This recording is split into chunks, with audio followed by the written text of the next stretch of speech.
नमस्कार दोस्तों, मैं प्रदीप शर्मा प्रदीप स्टॉक स्कूल में आप सभी का स्वागत करता हूं। दोस्तों, जब भी एक ट्रेडर ट्रेडिंग करने के लिए मार्केट में बैठता है तो उसके दिमाग में एक चीज़ रहती है कि क्या मैं कम पैसे में ज़्यादा शेयर्स खरीद पाऊंगा, मतलब क्या मुझे उस पर लिमिट मिल जाएगी, मुझे मार्जिन मिल जाएगा। मार्जिन और लिमिट को लेके हमेशा वो कंफ्यूज रहता है। तो दोस्तों, आज की वीडियो में आपको मैं क्लियर करना चाहूँगा कि मार्जिन क्या होता है और लिमिट क्या होती है।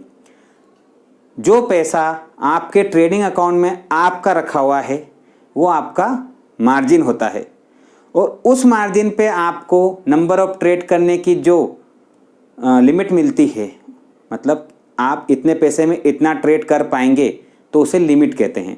तो मार्जिन मतलब आपका पैसा, और जो लिमिट ले रहे हैं मतलब आप डेबिट में काम कर रहे हैं। तो ये हो गया मार्जिन और लिमिट में फ़र्क। पहले क्या होता था, ब्रोकर्स अपने ट्रेडर्स को कई गुना लिमिट्स देते थे, उनके मार्जिन पे 10 गुना 20 गुना लिमिट्स दे देते थे। लेकिन सेबी और एक्सचेंजेस ने वो लिमिट बंद कर दी है, उतना लिमिट नहीं मिलता है। अब लिमिट मिलता है केवल स्टॉक टू स्टॉक, उसके वार मार्जिन के हिसाब से। वार मार्जिन मतलब वैल्यू एडेड रिस्क, मतलब जितना फ्लक्चुएशन उसमें है उसके हिसाब से आपको हर स्टॉक में लिमिट मिलेगी। अभी किसी स्टॉक का वार मार्जिन 20% है तो इस स्टॉक में आपको 5 टाइम लिमिट मिल जाएगी। किसी का 50% अगर वार मार्जिन है तो 2 टाइम लिमिट मिलेगी। अगर किसी का 100% वार मार्जिन है तो आपको उस स्टॉक में कोई लिमिट नहीं मिलेगी। ये ऐसा इसलिए किया गया क्योंकि जब पहले ब्रोकर्स आपको 20-20 गुना तक मार्जिन पे लिमिट देते थे, 20 गुना लिमिट देते थे आपके अवेलेबल मार्जिन पे, तो क्या होता था, जो छोटे ट्रेडर होते थे वो कभी कभी ट्रैप हो जाते थे जब उनका नुकसान हो रहा होता है। आप उदाहरण समझिएगा, मैं एक छोटा ट्रेडर हूँ, मेरा मार्जिन 10,000 है, मुझे मेरे ब्रोकर ने 20 गुना लिमिट दे दी है, तो मैं 2 लाख रुपए तक का ट्रेड कर सकता हूँ। अब मैंने उसमें 2% का टारगेट और 2% का स्टॉप लॉस लगाया है, तो 2 लाख रुपए का 2% का टारगेट तो 4,000 रुपये का प्रॉफिट हो गया। मान लीजिए अगर प्रॉफिट नहीं हुआ और लॉस हो गया, 4,000 रुपये का स्टॉप लॉस, 2 लाख पे 4,000 तो छोटा दिखता है, लेकिन मेरा तो इन्वेस्टमेंट 10,000 रुपये था, मेरा मार्जिन तो 10,000 रुपये था, उस पर सीधा सीधा 40% का नुकसान। 2 दिन अगर लगातार नुकसान खा लिया तो मेरे 10,000 रुपये खत्म हो जाएंगे। तो इसी तरह से इन्वेस्टर को प्रोटेक्शन करने के लिए रूल लाया गया सेबी और एक्सचेंजेस के द्वारा कि जो लिमिट बहुत ज़्यादा ब्रोकर्स दे देते थे वो ख़त्म कर दी गई। अब जो लिमिट सेट कर रहे हैं, मैंने आपको जैसा बताया है, वार मार्जिन वैल्यू एडेड रिस्क के हिसाब से ही हर स्टॉक की वार मार्जिन अलग अलग है, वो सेट कर दी गई है, उसके अनुसार लिमिट मिलती है। वार मार्जिन का फंडा ये है कि जो स्टॉक अच्छा है, बहुत ज़्यादा वोलेटाइल नहीं होता है, क्वालिटी स्टॉक है, उसमें आपको वार मार्जिन कम लगेगा। मतलब जैसे 20%, जो लोएस्ट वार मार्जिन है वो 20%, मतलब उसमें 5 टाइम लिमिट मैक्सिमम आपको मिल जाएगी। लेकिन अगर कोई स्टॉक में वॉलीटिलिटी बहुत ज़्यादा है, या वो ट्रेड टू ट्रेड में है, या बी ग्रुप सी ग्रुप का स्टॉक है, तो उसमें आपको लिमिट नहीं मिलेगी, पूरा पैसा आपको देना है। क्योंकि फ्लक्चुएशन ज़्यादा हो गई तो आपका रिस्क बढ़ेगा और एक्सचेंज आपके नुकसान से आपको बचाना चाहता है। तो ये तो पूरा फंडा हो गया आपके मार्जिन और लिमिट का। अब ये तो बात हो गई मार्जिन और लिमिट के बारे में, एक्सचेंजेस के और सेबी के रूल की।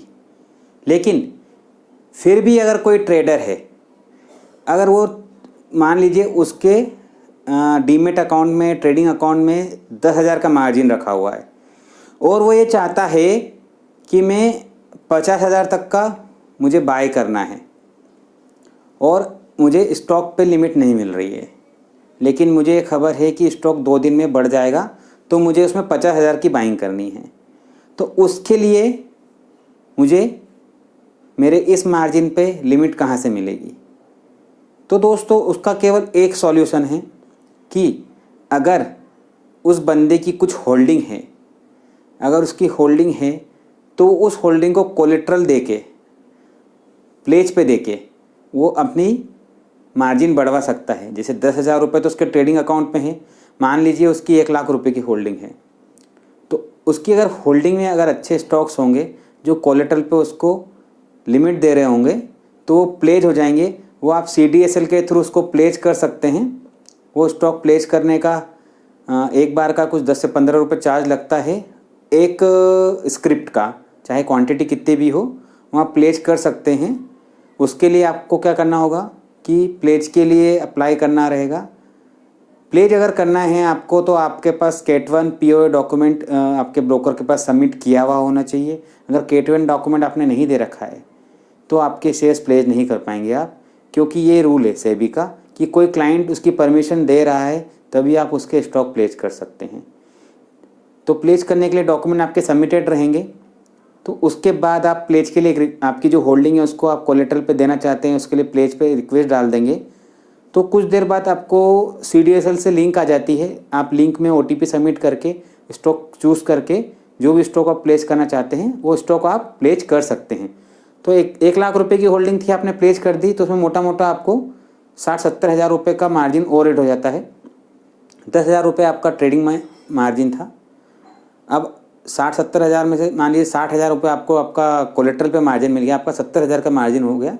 आप 50,000 रुपये के शेयर्स खरीद सकते हैं और उनको 2 दिन बाद बेच सकते हैं।